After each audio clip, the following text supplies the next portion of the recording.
And on a side note, an historical and archaeological note, I would urge our audience, if they want to learn more about this deadly but fascinating figure called Nimrod and his kingdom, don't make the mistakes that everybody makes. I love scholarship and I love archaeology, but often when they ignore all of the evidence there, I'm not calling it proof, but it's evidence that the Babylonian Empire of Nebuchadnezzar's day was, and we have all the proof, was situated in Iraq.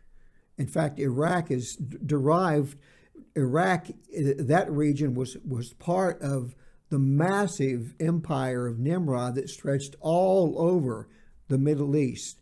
And by the way, even the Torah doesn't support this idea that southern Iraq is where everybody settled and built the tower, because if you look on a map, you can find Mount Ararat, and if you draw a line from Ararat all the way down to modern day Iraq to where the capital is, where the ruins of Nebuchadnezzar's castle is, you are not traveling.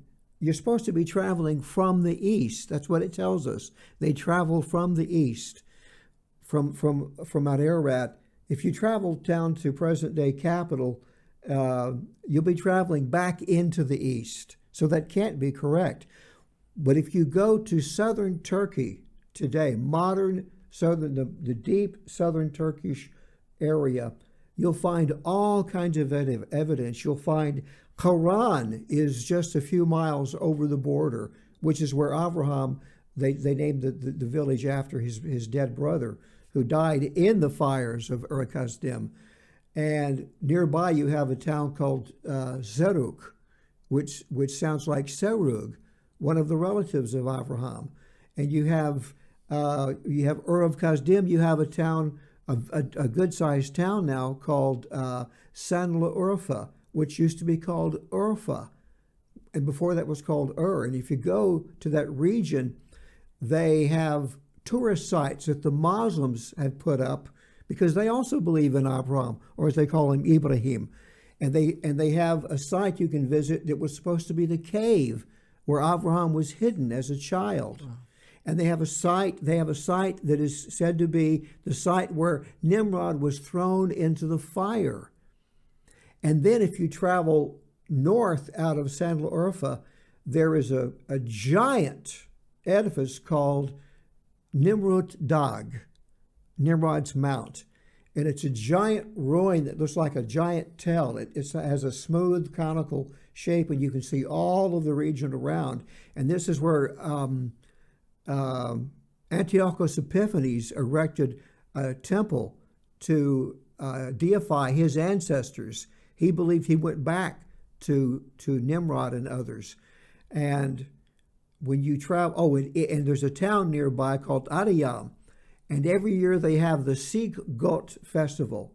Sikh-Got is a little cigar-shaped preparation of meat made like beef tartare. It's raw meat, heavily flavored with spices that almost cook the meat, and you can eat it. And the reason that they celebrate this and make this food is to commemorate Abraham being thrown into the fire, because the whole festival comes from the idea that a hunter came back to his family after shooting a deer, and there was no firewood, because all the firewood in the region had been collected by Nimrod to build this fire.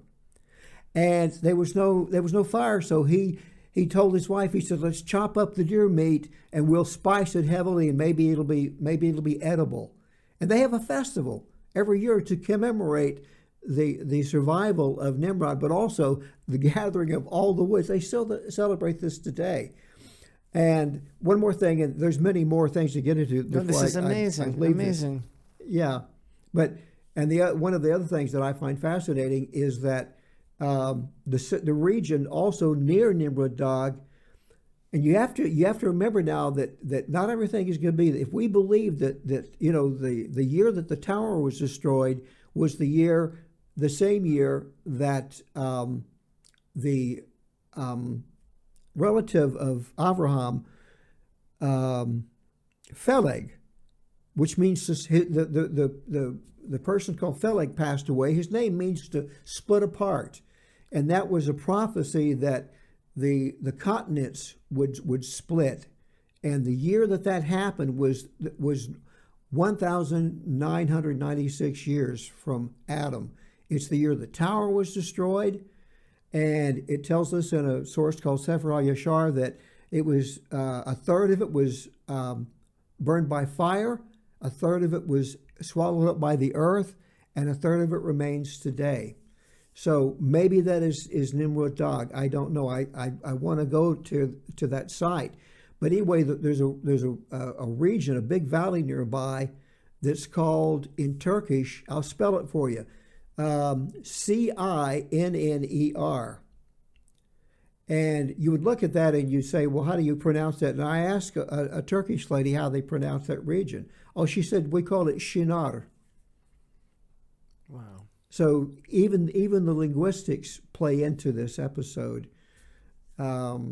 But I mean, it's a marvelous, and I hope to bring out more in my future documentary, God willing.